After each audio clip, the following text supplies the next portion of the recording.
Welcome and welcome back. Today we have got ourselves another relic and another boss, so let's talk about it. You did see that correctly. It is raining herbs in tier 2, which is not exactly what I expected, but let's talk about friendly Forager, shall we?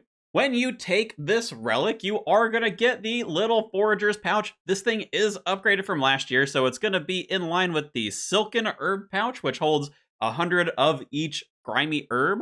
When you've got this thing in your inventory, as you are either mining, fishing, woodcutting, or hunting, you are going to be collecting herbs into that herb sack. And the types of herbs you can get are the ones that are cleanable from your herblore level plus 25. So I took a little screenshot from the wiki just so you have this as a point of reference. If you are level 1, you can get up to Ranar Weed, so you'll get any of these 5 here. And as you find them, it's giving you a little bit of herblore XP. So this isn't going to be like some sort of major XP drop, but it is going to help you get through, if you're gathering, maybe you're up to like level 30, level 40, level 50. It will help you get into those like early levels before you actually have to go and make potions. It is important to note, just like last year, this one will only find herbs that you have room for. So if you want to find like a specific herb, maybe you want to stack up on Ranars, then just let the pouch fill up on all of the other ones, and you can pull herbs out. It'll be noted when you do so, whether you're in a bank or out in the world or whatever. So you can just keep clearing one specific spot, and then you'll continue to find that type of herb. Picking this is also going to let you have all of your potions insta-process, so this goes for both making unfinished potions and whole potions, so adding like secondaries to them to create the finished product, and all of your potions are going to be 4 dose. Plus, this also comes with a 90% secondary save, and you might be saying, why isn't that 100%? Well, it stacks with other saves, and the only other save in the game is the glasses that come from Mixology, so if you do want to get this up to 100%, you just go run around in Mixology for a little bit, get the points, and then you get the glasses for that 100% save. So this is a nice relic. This does solve herblore, this does make making potions a lot less annoying, and this does help you with the secondaries because you only have to get 14 of them. A lot of them are farming products, but even for the ones that aren't, like Blue Dragon Scales, for example, you don't have to go and collect a bunch of those, so it is nice. But of course, as you saw in that first image, this one is in tier 2, which means it's competing directly with Binsman and Hotfoot. Now, one thing that you'll immediately see here is Friendly Forager only solves one skill, and I did want to give kind of like some ballpark XP rates. Now, granted, this is when you have like the maximum XP multiplier, and we're assuming some like pretty high efficiency here. If you do not take this relic and you're just making potions normally, which means you also have to make the unfinished potions, and assuming you have all of the supplies, you're probably getting about 3 million XP herblore an hour. Could be a little more, could be a little less, depending on how efficient and leaned in you are. In the main game, with the best potions, it caps out at about 500k XP an hour, so that would get you 8 mil, but you need to still make the unfinished potions, so realistically, that's half of your time already, so you're down to like 4 mil XP an hour. Now, if you take this, everything is insta-processed, which is going to save you a ton of time. Not to mention, it's hard to get the supplies sometimes, especially for secondaries. We'll circle back and we'll talk about those a little bit, but I'm estimating, if you've got this relic, you're probably in the realm of like 25 mil XP an hour. So it is going to make herblore really, really fast. Probably a bigger jump in XP than you'll see with either of the other 2 relics, Binsman being Hunter and Hotfoot being things like Agility or Cooking. Both of those have a smaller jump in XP, so it's somewhat justified to have this only focus in on one skill, but I don't love that as a value proposition.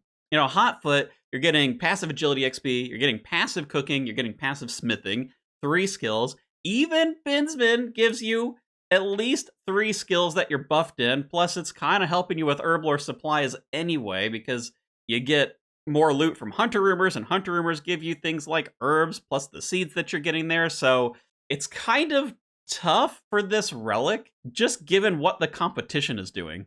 Now, I also want to keep in mind, we do start in Barlamore. That means we do have access to Mixology, and you may have some tasks associated to the Mixology rewards, so you're probably going to have to go there anyway. Now, the XP an hour here, it probably caps out around about 100k if you're being really efficient, so it is significantly slower than making standard potions, and with, the XP rate and adjusting a little bit so that way we have some room there. It's like 1.5 mil XP an hour. So yeah, you're probably not doing this all the way to 99. You're certainly not doing this unless you're a madman all the way to 50 mil. So yeah, Friendly Forager does bring some good value here for this skill, and it will also get you into mixology sooner, so it's not like it doesn't have power in the early game in Varlamore, because as you do a bunch of gathering, you're going to get those herbs, going to give you some of those early levels. You can quickly go through, clean all the herbs, make a couple of those low-level potions like attack potions, super attack potions, whatever. Ones where the secondaries are really easy to get, and then you could come in here and get points out of that. Now, in terms of where I actually see this relic fitting, like when would I take this thing? It stacks really, really well with the gathering relics, of course, right? Because it triggers finding herbs based on gathering. So, especially for something like Endless Harvest, and I've got this little build path growing here, call it AFK Andy. You have your Endless Harvest, you're training up your woodcutting, your fishing, your mining, you pick up Friendly Forager. Now you've got herbs kind of slowly stacking in there. You're getting that passive XP as you find them. You're probably taking the Thieving Relic later because that makes thieving AFK for yourself. Maybe you reload back into Hotfoot so that you get a couple more skills in the mix. You can even pick up Minion on the end there, so he'll just like casually pick up all your drops if you want to go AFK, you know, fighting something somewhere. So there is definitely a place for this. Now, for the things that I don't like this interacting with so much, you know, the desert, we have the NPC, which lets you make unfinished potions. That's a big time save right there for yourself. So, yeah, making the normal potions, like the secondaries are annoying, don't get me wrong. But I think if you are skipping making the unfinished potions because you have the desert, I don't super love this relic. Likewise, if you've got the farming relic, there's no reason to take this. Like, you're going to have secondaries out the butt. You're going to have herbs out the butt. Everything's going to be coming out the butt. cut it. We're a family-friendly channel here, okay? But you get what I mean, right? I mean, you've got mountains of herbs. You've got mountains of secondaries because you can get things like limperts, you can get things like white berries, all of this stuff that goes into herb lore. So, like, for sure, if I'm taking this one, I'm not taking the farming one, or vice versa, right? Maybe you want to take Hotfoot, then, yeah, pick up the farming one, solve that for yourself. Now, this isn't even the only option for getting herbs either. Anywhere where you have, like, a multi-good herb dropper, so, like, Karen in the Catacombs, there's a couple of these, and you have Minion especially, Minion's going to be picking up and noting all of your loot, then, I mean, yeah, that does come really late into the game, because it's a tier 8 relic, but, I mean, man, if you've got that, you don't need the herbs. A lot of areas do have herb droppers, even if it's not multi, and even a lot of bosses have herbs on their table. The Wilderness especially, the 3 big main Wilderness bosses, they have big stacks of noted herb drops. So, like, I don't know, this relic, given what we have everywhere else, it feels a little weaker than it did last year, even though it's a buffed version of it. Because I know a lot of people have been complaining, like, this thing works with Hunter too, which is interesting, it is different, it is better. You can store more herbs. The instant potion making thing is strong. Man, I don't know. It's like a value proposition, though. I mean, it's against Hotfoot and Binsman. I know I've been down on Binsman, but I mean, you can see the size of these relics. Like, this is how I feel about them. I just, as annoying as Herblore is, it's already a fast skill, and this kind of leaves me with a question. Do we have a new trash can relic? Should it be Binsman, or should it be foraging in the bin? You know what I mean? Like, I don't know. Hotfoot's definitely coming out on top, though. That's for sure. But it is time to destroy my board once again. Here's what it was looking like yesterday. Yeah, no, we totally guessed that one right. Pocket Kingdom hasn't moved at all. Tier 2, Friendly Forager, there you are. The board's just, it's not going to be correct until every slot is revealed at this point, besides maybe Executioner. Surely they give us Executioner. I'm going to get one more right, okay? I have to. But for the Woodsman folks out there, you know, I did move the bin off. I would like you all to help me decide.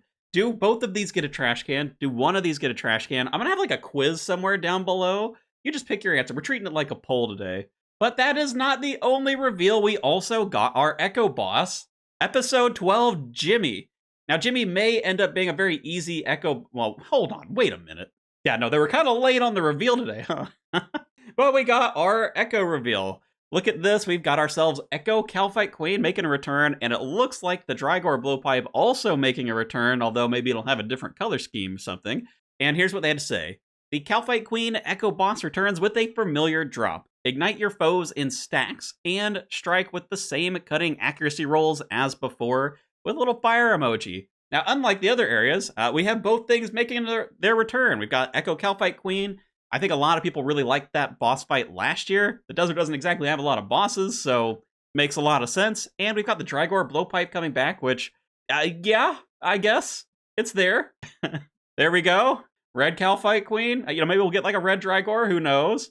Now, because we had this item last year, assuming they don't change the stats, they could change the stats, they could change the stats on the boss, they could change the mechanics, all of this stuff could be changed. They haven't given us any specifics, but I kind of doubt they will. The Drygore Blowpipe was a really, really strong range weapon, and it's great for the desert because the desert comes with TOA, which has the best ranged armor, besides maybe Void, but, you probably want Missouri in at least some places. And the way that this thing worked last year is we got ourselves a double accuracy roll, and what that means, it's kind of like the Fang if you're familiar with that weapon. What it will do is it will have 2 independent accuracy rolls against your enemies. So it's using your accuracy here along with your range level versus the enemy's ranged defense. And it's going to roll these 2 dice. And if either one land as a hit, then you get the hit. So you have to fail 2 accuracy rolls, and essentially what that means is this weapon, while it's not a guaranteed hit, it is extremely accurate. You almost always hit. So besides some enemies that have like extremely high range defense, this is going to be really good. And of course, they did mention a burn effect on there, so that would be a new thing. Maybe we'll get like how a lot of the Barlamore stuff adds a stack of burn. Maybe we just have a burn on hit for this thing. We'll have to wait for them to give us specifics for what that stack is going to look like. But things like the Burning Claws, things like the Eclipse set, all of those have some sort of kind of like fiery damage over time, something. So I don't even think this is the first weapon where they've said we're going to have a burn. I think the Asgarnia Dagger, they may have said that as well. Burns your enemies. So we might see a similar burn effect across multiple types of weapons. And just for comparison, because it is a blowpipe, I've got the Taranwin, just stock standard toxic blowpipe here next to it. You can see that the Drygore is more accurate, but it does have a little bit less range strength. Now, you are going to get more range strength the higher tier darts you use, so it's maybe not as big of a deal, but the traditional blowpipe probably has a couple of max hits over this, but it's also way less accurate because it doesn't have the whole accuracy roll thing going for it. And in general, it just has less accuracy on the blowpipe itself. But they're both going to be 2 ticks, so one other nice benefit of the Drygore is it didn't have a range requirement last year to wield, so if you did find yourself in the desert early, this honestly could have been your first ranged weapon. The Calphite fight was one where if you do it perfectly, you could actually avoid all of the damage. So while mechanically it was more challenging than like your traditional Calphite Queen kill, once you got it down, you could pretty easily farm this. Don't mind the red shift in my face, had to go apply the blush. Now, normally I don't take messages directly from the Discord. However, I know I've seen this sentiment a lot from people, and I think today's Echo Boss having the same thing and also the same item has really rubbed people the wrong way, which is why I think we've got mods telling us, hold on a second. I do think this is interesting. It doesn't give us a lot of info, but Mod Husky has said, in response to people saying, hey, we get all of these same bosses, like, it's fine if some of them are the same, but I want to see things changed up a little bit. So here's what Husky had to say. I appreciate the opinion. It's just that Echo Bosses were not the focus this time. Instead, we put effort into the new weapons and some other stuff which is yet to be revealed. I'd like to think we can build on the systems each league instead of ripping them up and replacing them every time.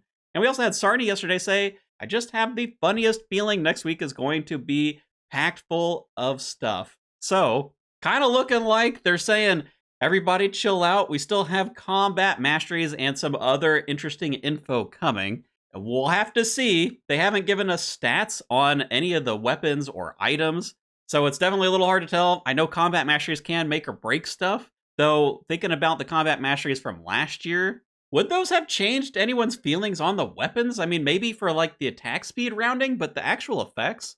Well, range did get never miss. I mean, I guess for me personally, that did change my opinion on like the Drygore blowpipe, because I went, if I'm going to go up to range and I'm going to get a never miss passive, why do I care about the extra accuracy? So it can impact my feelings around these different like echo weapons or items. I guess we'll just have to see though. But remember this, everyone, okay? We're going to see how big of an impact whatever they're hiding actually has for us. But that is all for today's reveals. Nobody guessed the thing that I added to the Trident of the Seas yesterday, so if you want to go take a guess, you can check that video out. It'll be in the playlist linked here. And of course, you're welcome to join the Discord. I'll have that link down below. You can tell me just how much you love the two trash can relics and how Hotfoot is actually hot garbage. Do have an emote for that now in the Discord server. But with that, thanks for watching, and I will catch you in the next one.